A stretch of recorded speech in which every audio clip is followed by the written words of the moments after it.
Numbers आ रहे हैं 5.8 million across all platforms, आपके 50,000 प्लस स्टूडेंट्स को आप लोग स्कॉलरशिप्स दे चुके हुए हैं। स्टार्ट हुई थी वो भी एजे यूनिवर्सिटी के अंदर ही स्टार्ट हुई थी Okay. कि मैं जब लास्ट ईयर में था तो तब मुझे एक प्रोग्राम का पता लगा which is called UGRAD programme. 2015 में एक डिपार्टमेंट बन चुका था यूएजे के अंदर जो सारे स्टूडेंट्स को स्कॉलरशिप्स का बताता। वो एडिशन हुआ है उसी ग्लोबल का मुजफ्फराबाद के अंदर। ये मुजफ्फराबाद के लिए, ये कश्मीर के लिए, ये हम पाकिस्तानी मतलब हम सब के लिए बहुत अच्छा एडिशन हो।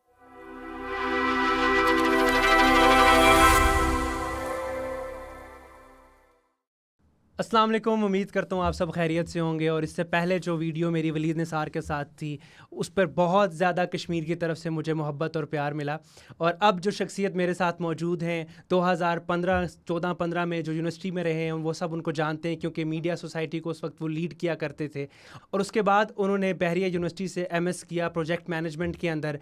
अपनी स्टडीज़ के बीच में ही वो फाइवर पर टॉप सेलर भी रहे, डिजिटल मार्केटिंग में अपना करियर स्टार्ट किया, इंटरनेशनल और नेशनल बहुत से ब्रांड्स के साथ काम किया। और फिर आज जिस वजह से वो बहुत मारूफ व मकबूल हैं, उन सबको आप उस नाम को आप जानते हैं, उस नाम से आप बहुत अच्छे तरीके से वाकिफ़ हैं, अपॉर्चुनिटीज़ सर्कल। जी हाँ, मेरे साथ मौजूद हैं अपॉर्चुनिटीज़ सर्कल के फाउंडर इदरीस कुरैशी। अस्सलाम वालेकुम सर, कैसे हैं आप? वालेकुम सलाम। हाँ, मैं बिल्कुल ठीक, आप कैसे हैं? अल्हम्दुलिल्लाह जी, बिल्कुल ठीक ठाक। एक दफ़ा फिर से प्लेटफॉर्म की पूरी टीम की जानिब से आपको एक दफ़ा फिर खुश आमदीद। आई नो कि आप बहुत मसरूफ़ हैं, आपने उसके बावजूद हमें वक्त दिया क्योंकि आप कश्मीर का वो चेहरा हैं जो लोगों को दिखना चाहिए, क्योंकि आपकी जर्नी इस कदर खूबसूरत है और आपने बहुत बहुत अच्छा काम किया। सर एक दफ़ा फिर से खुश आमदीद। थैंक यू सर अभी मैं इंट्रोडक्शन भी करवा रहा हूँ ना, तो सबके जहन में एक सवाल आएगा। ग्रेजुएशन आपने की जियोलॉजी के अंदर और उसके बाद आपने जो फील्ड स्टार्ट की, जिस फील्ड के अंदर आप आए वो सारी मीडिया की फील्ड थी, वो सारी आईटी की फील्ड थी। तो उस बारे में बताएं किस तरीके से वो चेंज आपके अंदर आया और थोड़ा अपने बारे में बताएं कि आप किस जगह से हैं और क्या क्या आपके बैकग्राउंड है, सारा कुछ। Thank you. बेसिकली मैं मुजफ्फराबाद से हूँ और मेन सिटी से और जो ये जर्नी थी ये चेंज शायद जियोलॉजी से पहले ही स्टार्ट हो गया था, क्योंकि इसकी जर्नी का मेन जो पीछे एक बहुत इंपॉर्टेंट फैक्टर जिसको मैं आज भी कहता हूँ कि शायद अल्लाह ताला ने वो एक वे फॉरवर्ड बनाया। एक ऐसी फैमिली में पैदा होना जहाँ सारे डॉक्टर इंजीनियर्स हों, आपके सारे कज़न्स, और हमेशा आपको बचपन से ही एक हो कि आपने भी वही बनना है, और अगर आप वो ना बन सकें, so it was a tough time when I was in like जब मैं फर्स्ट ईयर सेकंड ईयर में था और मैंने मेरे नस्ट के अंदर सिलेक्शन हो गई थी, बट अनफॉर्चुनेटली मेरे मार्क्स जो थे वो बोर्ड में अच्छे नहीं आए। और वो वाला ऐसा टाइम था जब एजे के जो सिर्फ प्राइवेट जितने भी इंस्टीट्यूट थे वो उन सब के अंदर जो ग्रेड्स थे वो उतने अच्छे नहीं आए थे, तो उसका हम भी शिकार हो गए। और उसके बाद ये हुआ कि वो आपको एक पता है कि जब आप इस चीज़ के अंदर चले जाओ तो फिर हर तरफ से फिर आपको जिस तरह की बातें की जाती हैं, हाँ, तो एशिया का माइंडसेट सबका तो है। वो ये था कि वो बड़ा एक टफ टाइम था मेरे लिए। बट आई थिंक कि वो आज भी अगर मैं उसके बारे में सोचता हूँ तो शायद कभी कभार हो जाता हूँ, थोड़ा सा इमोशनली हो जाता हूँ। बट आई थिंक अल्लाह ताला ने वे एक फॉरवर्ड बनाया। और मगर ये था कि जब मैं नहीं सेलेक्ट हो सका वहाँ जाके, तो then the other option I have कि अब मैंने कोई ऐसे फील्ड में जाना है, तो मेरे पास जो ऑप्शंस थे वो बहुत लिमिटेड रह गए थे। और मैं उस टाइम जियोलॉजी के अंदर मेरी हो गई सिलेक्शन। तो मैं ये कहता हूँ कि वो थोड़ी सी मेरे लिए ब्लेसिंग थी कि मैं एक ऐसे फील्ड में गया जहाँ मैं इतना ज़्यादा बहुत ज़्यादा, क्योंकि फील्ड में ज़्यादा सीखना पड़ता, तो आपका थोड़ा टाइम होता है लर्निंग का। तो मैंने एक चीज़ उस दिन से डिसाइड कर ली थी कि आई विल लर्न एवरीथिंग जो कि मैं देखूंगा। तो सबसे पहले मुझे याद है कि मैंने वहाँ एक इंस्टीट्यूट ज्वाइन किया था और मैंने उसमें ना वीडियो एडिटिंग सीखी, छोटी मोटी। सो वो मैंने सीखी, तो मुझे थोड़ा इंटरेस्ट पैदा हुआ। फिर मैं और एक्सप्लोर करता गया, फिर फेसबुक और इन चीज़ों पे फिर मुझे पता लगा दूसरे मेथड, पेजेस वगैरह किस तरह से चलते हैं। फिर उसके बाद मैंने फाइवर स्टार्ट किया, उस पर काम आस्ता आस्ता स्टार्ट कर दिया। तो वो ये था कि मैं हर एक चीज़ को साथ साथ लर्निंग कर रहा था। और वो मुझे अभी भी याद है कि I have more than 140 certification जब मैं ग्रेजुएट हुआ था फ्रॉम लिंक्डइन लर्निंग। सो जब आप इस तरह का माइंडसेट बना लेते हैं तो वो शायद मेरे लिए बहुत इजी आज भी है, बिकॉज कि वो जो लर्निंग थी आज भी मुझे हेल्प करती है, whether it is photography, whether it is videography, whether it is digital marketing, whether it is content creation. So वो चीज़ें जो थी वो लर्निंग प्रोसेस एक थोड़ा सा जो था वो मेरे लिए एक लंबा प्रोसेस था, बट ये था कि उसकी वजह से आज मैं यहाँ तक लेकर आया हूँ। और जर्नी मुश्किल थी, बट आज मैं कहता हूँ कि आज अल्लाह ताला ने वो डिज़ाइन किया हुआ था और इस तरीके से मैं यहाँ तक आया। बिल्कुल सही। लेकिन देखें 2014-2015 की बात करें, आप फाइवर पे टॉप सेलर रहे, आप फोटोग्राफी करते थे, क्योंकि मेरी बहुत सी पिक्चर्स क्रिकेट करते हुए वो आपकी ली गई भी है, और उसके बाद आप वीडियोग्राफी करते रहे, आपने डिजिटल मार्केटिंग की। लेकिन उस वक्त जो माइंड सेट हमारे मुज़फ़्फ़राबाद का था या हमारे कश्मीर का था, वो इस तरह का नहीं था। तो उन सब के बीच में से स्टैंड आउट करना, वो सोच कैसे आई? या घर से मिली, किसी दोस्त से मिली, या ख़ुद ही आपने बस एक कहते हैं कि वो आप किसी मोबाइल के या किसी चीज़ के कीड़े बन गए और आपको ये चीज़ें सीखने का शौक़ बन गया? मैंने कहा ना कि मैं अपनी लाइफ के अंदर एक तरीके से मैं जो चीज़ देखता था वो सीखता था और मैं उसको करने की कोशिश करता था। मुझे आज भी याद है कि हमने पहली लड़कियों फीमेल्स के साथ हमने जो फ़ोटो वॉक करवाई थी मुज़फ़्फ़राबाद के अंदर, वो हमने ऑर्गेनाइज़ करवाई थी, जिसके अंदर बहुत सारी, उसके अलावा फिर ये होता था कि हर एक चीज़ को चैलेंज के तौर पे लेना। इफ़ यू रिमेंबर, हम लोग जो नेस्कॉन में गए, बिल्कुल आप एम्बेसडर थे पहली दफ़ा। तो हमें तो अलाउ नहीं, पहले होता था यूनिवर्सिटी, फिर हमने लड़ के फिर हमने वो उसके लिए फिर गाड़ी फिर यूनिवर्सिटी से लेना, और वो तो वो I take as a challenge, और मेरा हमेशा ही होता था कि मैं कुछ अलग तरीके से जो चीज़ है उसको लेके चलूँ। सो इस तरीके से मीडिया सोसाइटी भी इसी तरीके से था। हमने कुछ पहले स्टार्ट में मैंने स्टार्ट किया, फिर हमने 2-3 एक और जो जूनियर्स थे उनके साथ मिलके हमने एक अच्छी सोसाइटी बना ली, जिसके 4 से 5 फोटोग्राफर्स होते थे। और उसका फ़ायदा ये हुआ था उस टाइम एजे की यूनिवर्सिटी को कि मेरे साथ क्योंकि नास्ट के भी बच्चे थे जो एम्बेसडर ग्रुप्स होते थे, तो वो मुझे कहते थे यार तुम लोग इवेंट कराते हो, हमें क्यों नहीं बुलाते इन चीज़ों के अंदर। सो फिर उसके बाद फिर क्लाउड हुआ और वो 2-3 इवेंट्स हुए, तो उसके अंदर वाले लड़के भी इन्वॉल्व हुए थे। बिल्कुल, क्लाउड था, मन हुआ, फिर मार्केटिंग गाला हुआ, मतलब बहुत बड़े बड़े इवेंट्स जो यूएजे के अंदर हुए, तो उसमें मेन किरदार आपने अदा यही था कि वहाँ जो हो रहा है वो लोगों को पता ही नहीं है। बहुत सारे लोगों को, जब मैं यहाँ भी आया था तो यूनिवर्सिटी का भी नहीं पता था, वो समझते यार कोई बहुत ही बैकवर्ड एरिया है। फिर जब उनको मैंने पेज पे बताया कि यार this is how the university is, वहाँ जो हो रहे थे वो लाइक हमारा वो प्रॉपरली हमारे ट्रैक सूट्स मिलते थे डिफरेंट डिपार्टमेंट्स को, फिर वो हमने वो जो पूरा स्पोर्ट्स इवेंट कवर किया था। तो इस तरीके से थोड़ा सा डिफरेंट सोचना पड़ता है एक सोसाइटी के अंदर रह के आपको, अगर आप कुछ चेंज क्रिएट करना चाहते हो तो that's what my mindset at that time. बिल्कुल, जैसे अभी मेरी एक ख्वाहिश है कि मैं हर उस कश्मीरी को आगे लेके आऊँ जिसने कश्मीर के अंदर होते हुए एक अपनी बड़ी खूबसूरत जर्नी की हो। सेम ऐसे ही आपने उस वक्त पे वो इनिशिएटिव लिए हमारे यूएजे के ऑफिस में भी, वहाँ से ही पढ़ा हूँ और मुझे पता है कि मैं एम्बेसडर बना आपके बाद नेस्कॉन का, वो आप ही ने मुझे बताया कि रास्ता ये, और आप ही ने बताया सारी चीज़ें। तो एक अच्छे इनिशिएटिव्स आपने उस वक्त भी लिए और अभी भी जो आप काम कर रहे हैं उसकी तरफ भी हम चलते हैं। तो हम इस खूबसूरत जर्नी का भी आपसे पूछना चाहेंगे। 2017 में आपने अपॉर्चुनिटीज़ सर्कल की बुनियाद रखी, 2017, और उस वक्त आई थिंक मैं 3rd सेमेस्टर में था या 4th सेमेस्टर में था, इसी तरह था मैं अपनी बैचलर्स में।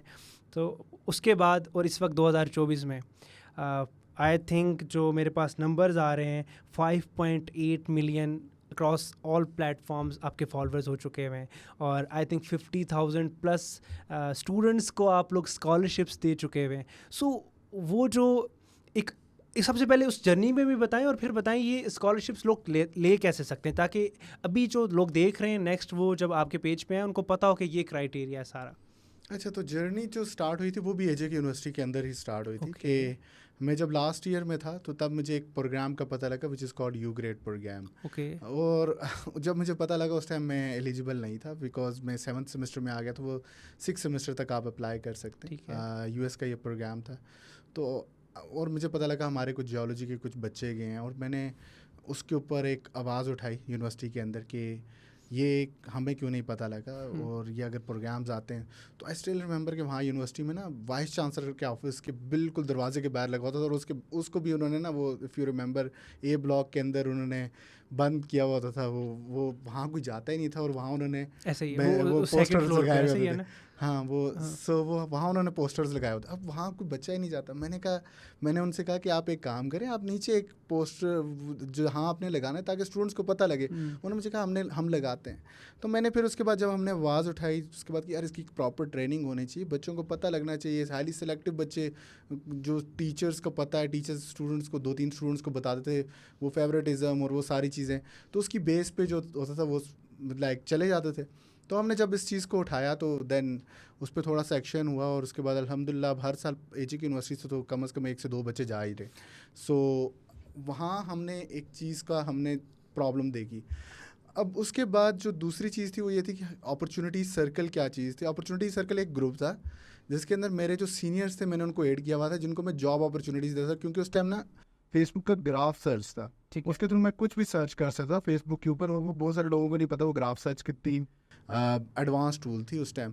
तो हम उसके थ्रू क्योंकि मैंने उस टाइम एक प्रोग्राम था फेसबुक का जिसके अंदर वो सिखाते थे आप किस तरीके से एप्लीकेशंस बना सकते, तो मैंने उसका पार्ट, तो मुझे वहाँ से ग्राफ सर्च का पता लगा।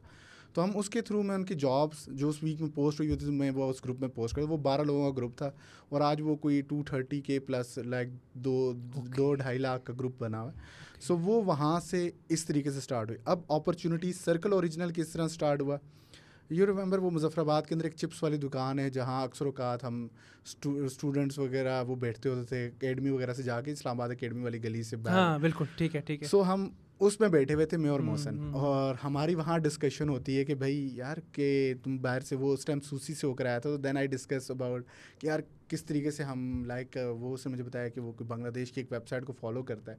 तो मैंने कहा why not we create something like that, और कुछ नहीं पता था किस तरह होना है क्या होना है। जेब में मेरे पास भी 2,500 था, उसके पास भी इस तरह था, क्योंकि फाइबर वाला टाइम ख़त्म हो चुका हुआ था मेरा, और थोड़ा सा वो जो भी उस टाइम बचपन में शौक होता है, मैंने लैपटॉप वगैरह भी अच्छा जैसा ले लिया हुआ था। तो वो उस टाइम पे ना मैंने वो मोहसिन और मैंने हमने हाफ ऑफ पैसे डाले, और हमने डोमेन ली, होस्टिंग ली, और हमने कहा चलो ठीक है लेट्स स्टार्ट। और फिर वहाँ से ये जर्नी जो थी, और वो सब कुछ सीखा मैं लाइक लिटरली हम लोगों के पास जाते थे, वो कहते यार ये वेबसाइट नहीं आप बना सकते, और वो लाखों का हमें बजट्स देते थे जो भी बंदा था, और कुछ के पास टाइम ही नहीं होता था। तो like literally if I tell you कि मैंने ये 3 दिनों में सारा वर्ड प्रेस सीखा। ओके। सो मैं 3 दिन 3 रातें मैं कुछ भी नहीं किया, मैंने सिर्फ वो ऊपर बैठा हुआ हूँ और मैं सिर्फ ये चीज़ देख रहा हूँ। जो मैंने उस टाइम था लाइक हम जिसके पास भी जा रहे थे वो हमें ये बता रहा था कि भाई ये इतने लाख रुपया लगेगा इस चीज़ पे वेबसाइट पे, और ये सब बिकॉज हम लोगों ने उसको इस सोच के साथ किया था कि हम लोगों की हेल्प करेंगे इसके थ्रू, और हम भी एक ऐसा प्लेटफॉर्म बनाएं। तो literally I learn the whole WordPress in 3 days। So मैं दिन रात एक करके मैंने वो सारी कुछ सीखा, और एक मिनिमल जैसी वेबसाइट बना ली। और अगर आज भी आप चेक करें 2018 के अंदर या 17 के एंड में हमारी वेबसाइट का जो स्ट्रक्चर था वो बिल्कुल ही डिफरेंट था आज जो वेबसाइट है। सो उसके पीछे एक जो था ना वो एक विजन था कि यार हमने कुछ ऐसी चीज़ क्रिएट करनी जिससे लोगों को हेल्प हो, और आज भी वही विजन है, आज भी हमारा वही है कि यार लोगों की हेल्प करनी है अपॉर्चुनिटी सर्कल के थ्रू। और अब इसके थ्रू जो है हमने वो वेबसाइट क्रिएट की, स्टार्ट में कम लोग आए, आज अल्हम्दुलिल्लाह we have a very good community. Instagram पे हमारे 700K प्लस जो हैं वो हमारे फॉलोअर्स हैं, मोर देन मिलियन पीपल जो हैं वो हमारी वेबसाइट को हर मंथ विज़िट कर रहे होते हैं। So the point behind that is कि यार आप कोई चीज़, क्योंकि मैं चाहता तो उस टाइम ये भी सोचता था यार ठीक है यार मेरे साथ नहीं हुआ यार मैं करके, तो यहाँ एक चीज़ मैं हर एक बंदे को ये बताता हूँ कि आप प्रॉब्लम्स हम देख के अक्सर का उसको बुरा भला कह के वहाँ से चले जाते हैं। अगर हम उस प्रॉब्लम को सॉल्व करें तो हम बहुत सारे लोगों की लाइफ चेंज कर सकते हैं। इसका विटनेस मैं भी हूँ। और 2015 में जब मैं यूनिवर्सिटी में गया और पहले सेमेस्टर के बाद मेरी स्कॉलरशिप आई, आपको पता है मुझे प्रॉपर एक डिपार्टमेंट के थ्रू बताया गया कि भाई आप टॉप पे, हम टॉप 3 पे था, मैं एक ने रिफ्यूज़ किया, फिर मेरा नंबर आ गया और मुझे वो स्कॉलरशिप मिल गई टर्की वाली। तो आई थिंक मुझे नहीं पता बैकएंड पे क्या स्टोरी है, मे बी वो डिपार्टमेंट पहले से एग्जिस्ट करता हो या आप लोगों के टाइम पे नहीं था, या आपके उस प्रोटेस्ट के बाद वो एग्जिस्ट करता था, पर था। अब मे बी इसी ही की वजह से वो हम जोड़ सकते हैं पॉइंट्स, बट ये था कि 2015 में एक डिपार्टमेंट बन चुका था यूएजेके के अंदर जो सारे स्टूडेंट्स को स्कॉलरशिप्स का बताता था। और एक डिपार्टमेंट होता है हाँ। बट ये था कि वो जो डील कर रहा था उस टाइम, वो हमने जब इसको रिसर्च की तो वो सिर्फ जो टर्की के साथ जो हमारा था ना वो एक MOU साइन थे कुछ यूनिवर्सिटीज़ के साथ। वो AJK की यूनिवर्सिटी के कुछ बच्चे जो थे वो टर्की के अंदर जाते थे। और ये एक MOU साइन हुआ था, बट उसके अलावा भी बहुत सारे प्रोग्राम्स हैं। हर साल ऑलमोस्ट अगर हम बात करें तो कोई 20 से 30 हज़ार बच्चा जो है वो स्कॉलरशिप्स पे बैठ जाता है। सो ये है कि वो वाली चीज़ें स्टूडेंट्स को नहीं पता थी।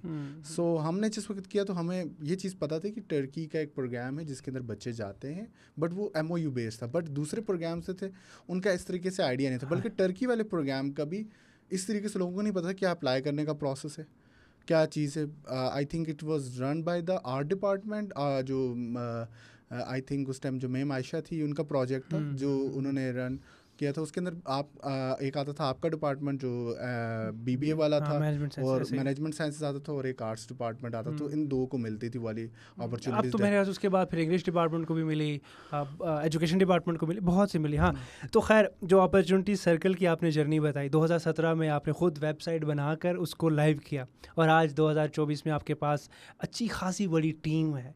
और इस जर्नी के बीच में कितने स्टूडेंट्स को, मेरे पास जो नंबर्स हैं वो मैं बता चुका हूँ, लेकिन आप बताएं और कुछ अच्छा वाकया जो आपको याद हो कि यार एक स्टूडेंट जो बहुत ही पैशनेट था उस चीज़ के बारे में और उसको फिर वो मिली स्कॉलरशिप भी, इस तरह का कुछ आपके जहन में है तो हमें बता सकते हैं। तो ये कि हमारी वेबसाइट जैसे कि बिल्कुल फ्री है, और उस पर बहुत सारे बच्चे जो आते हैं वो स्कॉलरशिप्स वगैरह को ढूंढते हैं डायरेक्टली, इंटर्नशिप्स होती हैं, डिफरेंट और अपॉर्चुनिटीज़ हैं जिनको ढूंढ के वो अप्लाई करते हैं।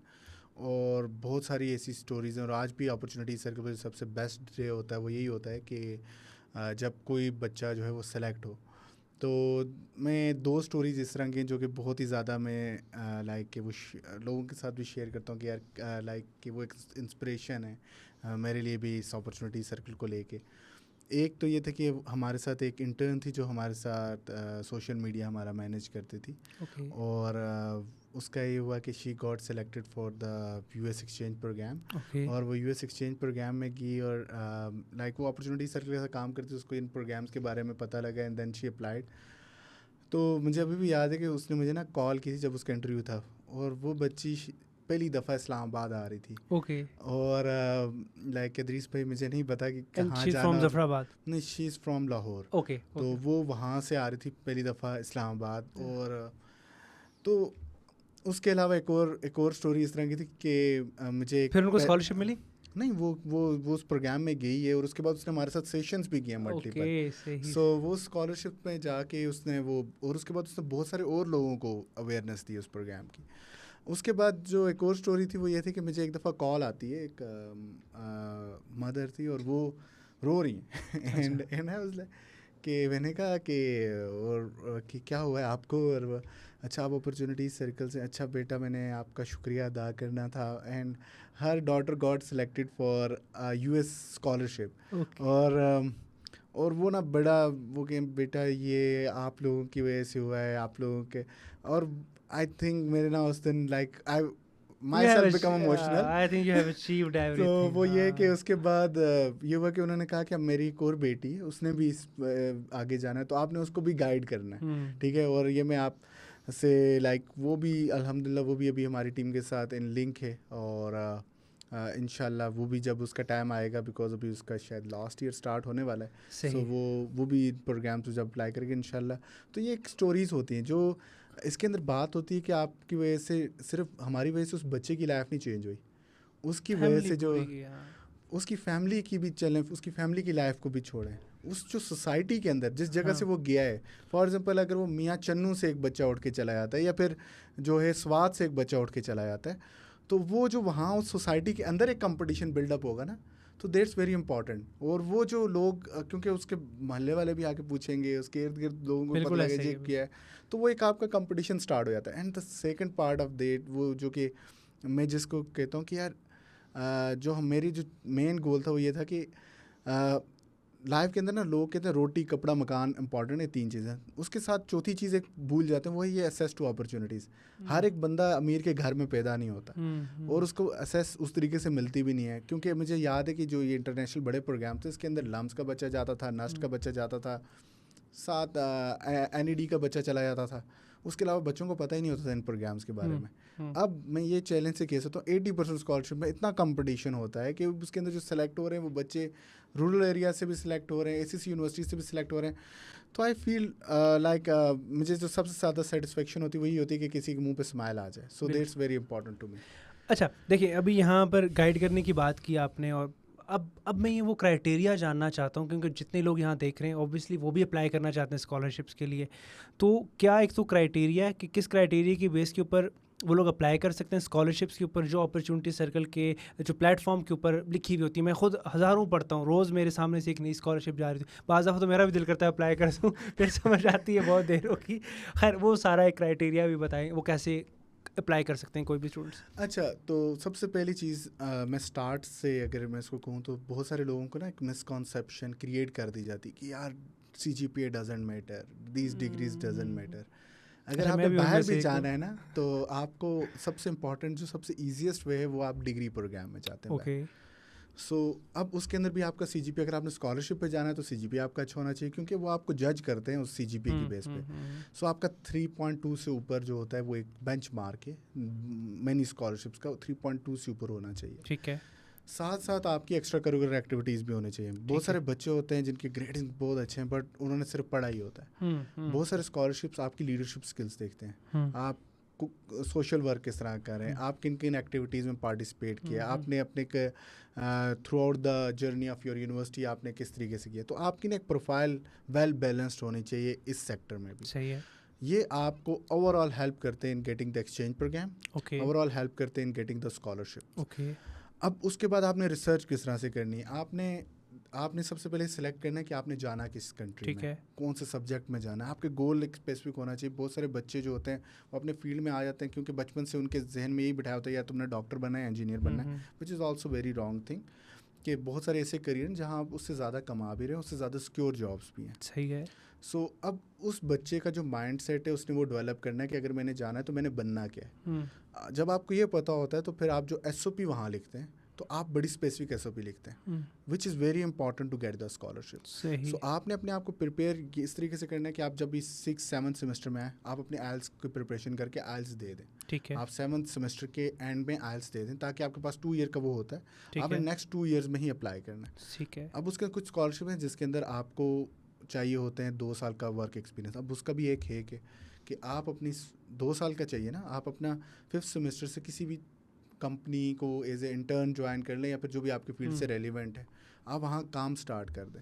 वो आपका एक्सपीरियंस में ऐड होता जाएगा और जब आप वहाँ से ग्रेजुएट होंगे बगैर कोई साल ज़ाया किए आप बाहर जा सकते हैं। और वो स्कॉलरशिप सिर्फ ये नहीं है कि स्कॉलरशिप कोई बहुत ही लाइक आपको 1,000 या फिर $2,000 का मिल रहा है। आपको जो स्कॉलरशिप मिलता है वो 12 करोड़ के इक्वल की अमाउंट है। जो मैं आपको सिर्फ ऑस्ट्रेलिया के आज से कुछ 4-5 साल पहले का फिगर बता रहा हूँ, जो इतने का होता है स्कॉलरशिप की वर्थ होती है। आज आप अगर अपने डॉलर रेट के लिहाज से लगा लें तो वो इसका डबल से ऊपर हो गया वो होगा। तो मीन कि आपको 24 करोड़ रुपए की इक्विवेलेंट आपको स्कॉलरशिप मिलता है अगर आप ऑस्ट्रेलिया जाते हैं। इस तरीके से आप कहीं भी जाते हैं क्योंकि उसके अंदर आपके एयर टिकट से लेके आपका हर एक चीज़ कवर होती है, आपकी अकोमोडेशन कवर होती है, आपकी स्टडीज़ कवर होती हैं, आपको स्टाइपेंड मिल रहा होता है। आप वहाँ जाके आपको किसी चीज़ की टेंशन नहीं है, 2 साल आप पढ़ें वहाँ और उसके बाद आप। और जो इसके अंदर एक बहुत इंपॉर्टेंट चीज़ जो उसके बाद जिसको मैं पर्सनली कहता हूँ कि हम एज ए पाकिस्तानी और एज ए नेशन, हम या फिर इंडिया भी हो गया, बांग्लादेश भी हो गया, तो हम लोग क्योंकि वी आर डेवलपिंग कंट्रीज़, हम बाहर की टेक्नोलॉजी पूरी लेके नहीं आ सकते, हम ख़रीद नहीं सकते सारी टेक्नोलॉजी, ना हम वहाँ के प्रोफेसर्स को अफोर्ड कर सकते हैं। तो हम जो एक चीज़ लेकर आ सकते हैं वो बाहर का नॉलेज लेकर आ सकते हैं। And this is the best way, easiest वे। हम वहाँ से बाहर से लोगों को लेकर आते हैं और वो यहाँ आके जब वो बाहर जाते हैं, पढ़ते हैं, वहाँ से सीखते हैं, and then when they come back तो वो उस सोसाइटी को डेवलप करते हैं।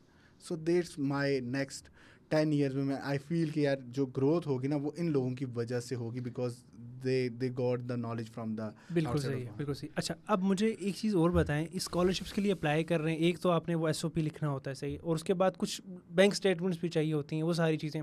तो वो कितना एक कॉम्प्लिकेटेड सा क्राइटेरिया है स्कॉलरशिप्स के लिए, थोड़ा सा डिटेल्ड में या कुछ बताएं ताकि एग्जैक्ट जो सुन रहा है उसको पता चल जाएगा यार मेरे पास लेट्स सपोज ग्रेडिंग भी है, मेरे पास एक्स्ट्रा करिकुलर एक्टिविटीज़ में सब कुछ मैंने किया हुआ है, मैं लीडर भी हूँ, मैं सब कुछ मुझे पता है, अब मेरे पास बैंक स्टेटमेंट भी होनी चाहिए। ऑब्वियसली बहुत ज़्यादा लोग वहाँ नहीं है, अगर ऐसा कुछ है तो वो आप बताएं। देखें, जितने भी फुली फंडेड स्कॉलरशिप्स हैं, you don't need bank statement at all, ठीक है। आपको कोई बैंक स्टेटमेंट शो नहीं करना क्योंकि आपको वो सब कुछ उन्होंने फंड करना है। बैंक स्टेटमेंट तब होती है जब आप बाहर जा रहे हैं और आपको एक आपने खुद से पैसे पे करने और आपको वो as a source of income या फिर आपका सोर्स चेक करते हैं कि कहाँ से पैसे आएंगे ये वाले अफोर्ड करने के लिए, तो वो उस टाइम पे बैंक स्टेटमेंट होती है। अदरवाइज आपको फुली फंडेड स्कॉलरशिप में बैंक स्टेटमेंट नहीं। आपके पास जो भी इनके क्राइटेरिया है उसके ऊपर अगर आप पूरा उतर रहे हैं तो फिर ऑब्वियसली आपको फिर पैसों की टेंशन नहीं है, वो उन्होंने आपको दे देनी है, आप अप्लाई करें और स्कॉलरशिप ले लें। और अच्छा बताएं फिर गाइड कौन करता है आपके पास, आगे जो टीम है वो सारी गाइड कर रही होती है उनको? एक्चुअली हमारे कुछ सेशंस होते हैं, हमारा यूट्यूब चैनल है, उस पर ऑलमोस्ट 25K प्लस के लोग हैं, वो वहाँ देख रहे होते हैं। उस पर हमने मोस्ट ऑफ द प्रोग्राम जो कि बड़े प्रोग्राम्स हैं उसके हम लोगों ने गाइड्स बनाई हुई हैं। ठीक है। हमारा एक कोर होता है जो एलुमनाई से कनेक्ट करता है। हम एलुमनाई के थ्रू सेशंस करवाते हैं जिसके अंदर हम उनके साथ डिस्कशन करते हैं, जिस तरह से हमारा पॉडकास्ट हो रहा है इस तरह की हमारी डिस्कशन जो मेनली क्वेश्चंस को टैकल करता है। तो वो एक चीज़ है। दूसरा ये होता है कि अगर फिर भी बच्चा नहीं कर सकता, पहली बात तो ये कि आई प्रेफर कि बच्चा यहाँ तक कर ले, उसको फॉर्म फिल करना आना चाहिए, मगर फिर भी नहीं करता तो फिर हम एलुमनाई से रिक्वेस्ट करते हैं कि वो उनको कोई टाइम दे दें और उनको कुछ चार्ज कर लें बेशक, तो बिकॉज देखें उन लोगों की भी एफर्ट लग रही होती है, तो वो हम उनसे फिर रिक्वेस्ट करते हैं कि मिनिमल चार्जेस में आप जो है उनको सपोर्ट प्रोवाइड कर दें ताकि ये बच्चा जो है एटलीस्ट अपना फॉर्म सबमिट कर दे एक बेहतर अंदाज से, ताकि वो स्कॉलरशिप के लिए सिलेक्ट हो। तो फ्यूचर के लिए अगर मैं बात करूं तो उस दिन मैं मुजफ्फराबाद से गुजर रहा था, तो मैंने, बल्कि मुजफ्फराबाद ही में था, तो मैंने ओसी ग्लोबल के काफ़ी एड्स भी देखे और ओसी ग्लोबल का मैंने नाम जगह जगह पढ़ा। तो ओसी ग्लोबल क्या अपॉर्चुनिटी सर्कल ही है या आप लोग ही वहाँ पर हैं जो कंसल्टेंसी कर रहे हैं, या क्या थोड़ा उसमें हमें बताएं कि अगर आप लोग ही हैं तो। ओसी ग्लोबल एक्चुअली हमारा ये जो है ये कंसल्टेंसी है, ठीक है। इसके अंदर हम स्टूडेंट्स को एम्पावर करते हैं to go abroad on partially और सेल्फ फंडेड प्रोग्राम्स, और उसके अंदर हम उनको सारा प्रोसेस उनका लीड करते हैं, जिसके अंदर हमारे पास डिफरेंट कंट्रीज़ हैं, लाइक हम यूके, यूएसए, कनाडा, उसके अलावा जर्मनी, इटली, टर्की, इन सब के केसेस को हम करते हैं। ठीक है। और हम लोग क्यों ये काम कर रहे हैं, क्योंकि मसला ये होता है कि अक्सर का जो कंसल्टेंट्स हैं वो उनके पास कुछ स्पेसिफिक यूनिवर्सिटीज़ होती हैं, ठीक है, तो वो उनके अंदर बच्चों को भेज देते हैं विदाउट नोइंग कि यार वो उसका बच्चे को फ़ायदा होगा या नहीं होगा। और ये बहुत बड़ा प्रॉब्लम इस टाइम पाकिस्तान के अंदर बच्चे बाहर। अभी मैं रिसेंटली जो यूके था तो मैंने वहाँ भी ये वाली चीज़ देखी कि बच्चा रो रहा है जस्ट बिकॉज कि उसका कंसल्टेंट ने गलत उसको यूनिवर्सिटी में एडमिशन दे दिया। तो व्हाट वी आर डूइंग कि हम एक तो ये कि हम एक ब्रिज कर रहे हैं गैप, क्योंकि वी आर अपॉर्चुनिटी सर्कल, तो हमें मेनली हम लोग स्कॉलरशिप्स को डायरेक्टली डील करते हैं, तो हम बच्चों को ज़्यादा अच्छे तरीके से असेस कर सकते हैं। सेकेंडली, बच्चों के लिहाज से यूनिवर्सिटीज़, बच्चों को ये समझने की ज़रूरत है कि अगर आपको कोई ये कहता है कि भाई आप ये सस्ती यूनिवर्सिटी में चले जाओ, अब आपकी सस्ती यूनिवर्सिटी से जो डिग्री करोगे और वो सस्ती नहीं होती। लाइक अगर आप एक एवरेज यूनिवर्सिटी की अगर आप निकाल लें तो वो कोई 45 लाख की डिग्री बनती है अगर आप यूके जाते हैं, 45 से 50 लाख की डिग्री है। अब आप उस डिग्री को अगर आप 50 लाख रुपया देते हो और उसके बाद भी आप वहाँ जाके आपको जॉब नहीं मिलती, तो that's a very big problem. तो अब आप उस चीज़ को किस तरीके से हम कर सकते हैं कि अगर उन बच्चों को हम उन यूनिवर्सिटीज़ में भेजें जो कि अच्छी हैं एज़ कम्पेयर टू, बिकॉज यहाँ तो उन्होंने पैसा 50 लाख, अगर 45 लाख लगाया तो वो 50 लाख भी वहाँ लगा सकते हैं पेरेंट्स थोड़ा बहुत करके, ठीक है। और उसकी वजह से उनका एक तो पैसा बच जाएगा, सेकेंडली उन बच्चों को जॉब्स मिलेंगी जो उनके करियर ग्रोथ में उनको हेल्प करेंगे। क्योंकि देखें इस फील्ड के अंदर मैनिपुलेशन बहुत ज़बरदस्त होती है, ठीक है। लेट्स सपोज मुझे कनाडा जाना है मिसाल के तौर पे, ठीक है। अब मुझे नहीं पता उसके सिटीज़ के डिटेल नहीं पता, मुझे उनकी यूनिवर्सिटीज़ का नहीं पता, मैं कंसल्टेंट पे आंखें बंद करके यकीन कर लूँगा। मैं कहूँगा भाई मुझे कहीं भी भेज दो, मुझे टोरंटो भेज दो, सस्कातून भेज दो, वो कहेगा कहीं भी आ जाए, क्यूबेक भेज दो, कहीं भी भेज दो, वो कहेगा ठीक है जी आप यहाँ पर आ जाएँ, यहाँ पर बहुत अच्छी अपॉर्चुनिटीज़ हैं, इधर चले जाएं। तो इस गैप को बच्चा खुद कैसे फिल करे? मिसाल के तौर मुझे क्या वो पैरामीटर्स पहले से सिलेक्ट करने चाहिए या कौन सी रिसर्च मुझे पहले करनी चाहिए किसी कंसल्टेंट के पास जाने से पहले? लेट्स सपोज ओसी ग्लोबल के पास भी अगर बच्चे आ रहे हैं या हमारे आसपास जितनी और भी कंसल्टेंसी की फर्म्स ओपन हो चुकी हुई हैं मुजफ्फराबाद के अंदर भी, कश्मीर में, पाकिस्तान पूरे में, तो उस बच्चे को पहले खुद क्या पता होना चाहिए ताकि वो इस फ्रॉड से बच सके, इस मैनिपुलेशन से बच सके? वो देखें इसके अंदर जो बच्चे को पता होना चाहिए, जो मेनली बच्चा जो है ना वो अगर देखे तो उसके अंदर सबसे पहले उसको खुद रिसर्च करनी है। देखें जितने भी सक्सेसफुल लोग हैं, अभी मैं रिसेंटली देख रहा था कि भाई कुछ कंसल्टेंट इस तरह के भी हैं जो ये कह रहे हैं कायद आज़म जो है वो बाहर से पढ़ कर आए, अच्छा जी अल्लामा इकबाल भी बाहर से पढ़ कर आए, और अब पाकिस्तान, भाई वो जिन यूनिवर्सिटी से पढ़ कर आए थे कि आप उन यूनिवर्सिटीज़ में अगर आप एक में भी एडमिशन करवा सकते हो तब की बात है। सही है। वो टॉप लेवल यूनिवर्सिटी से पढ़ कर आए, वो एलीट लेवल यूनिवर्सिटी से पढ़ के, उनका एक अलग ही फेम था और उन लोगों ने आके चेंज क्रिएट किया। ठीक है।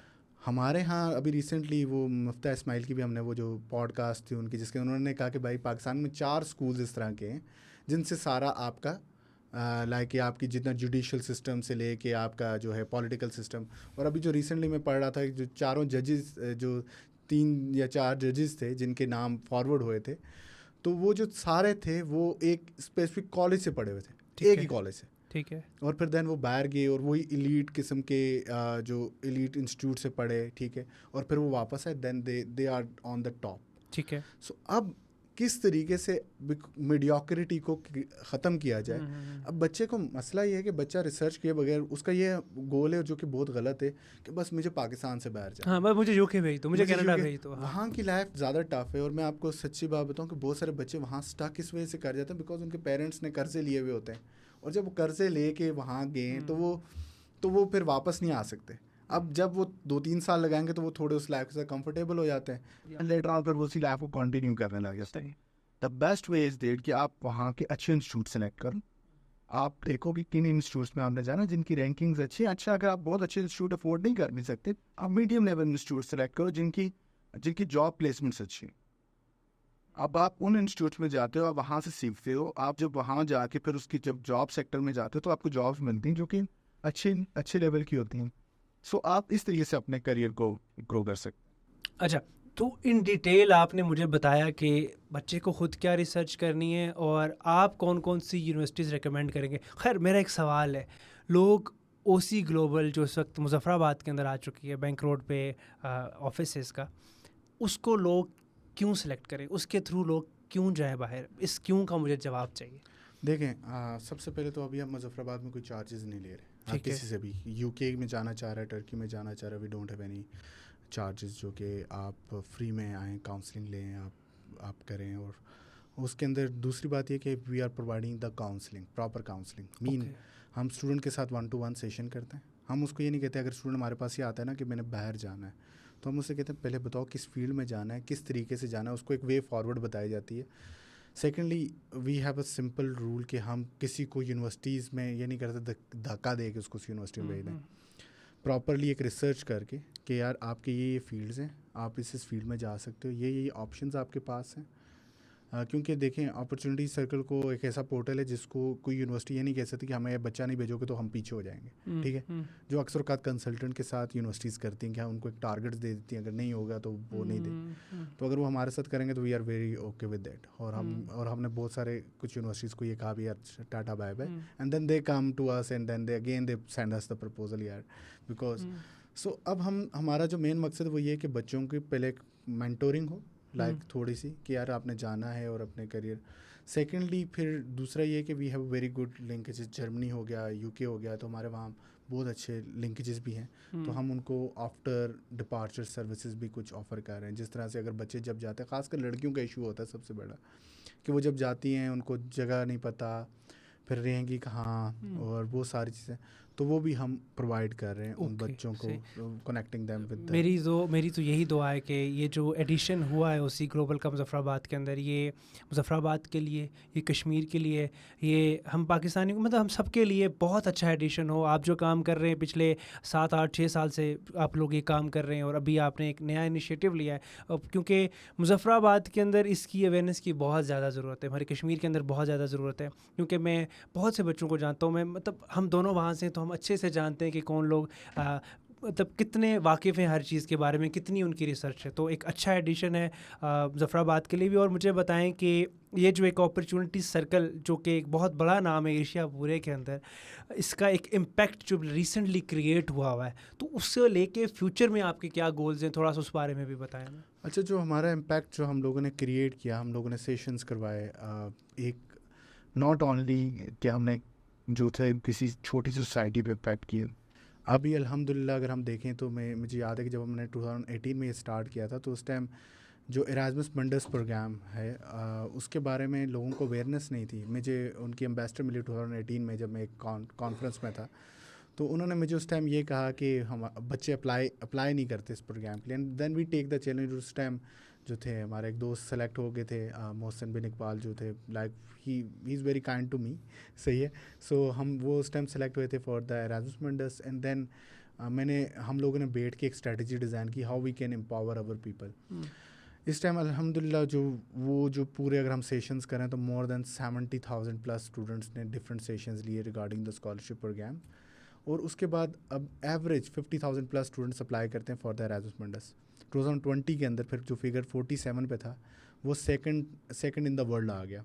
और फ्रॉम 2020 से लेके आज तक 2024 तक we are on top in the अच्छा, world. Pakistan beat India, Pakistan beat Russia, तो वी आर ऑन टॉप. तो मैं यही कहता हूँ कि रिसेंटली वो हुआ कि हमारे जो अरशद नदीम थे उन्होंने एक गोल्ड मेडल जीता and it's a proud moment for us. But I think we have to celebrate this proud moment जो 3 सालों से हमारे बच्चे इंटरनेशनली गोल्ड मेडल जीत रहे हैं, और इन चीज़ों को प्रमोट भी करना चाहिए जो लोग इसके पीछे. हमने ये एक छोटी सी हम लोगों ने एक एफर्ट डाली और हमने ये इम्पैक्ट क्रिएट किया.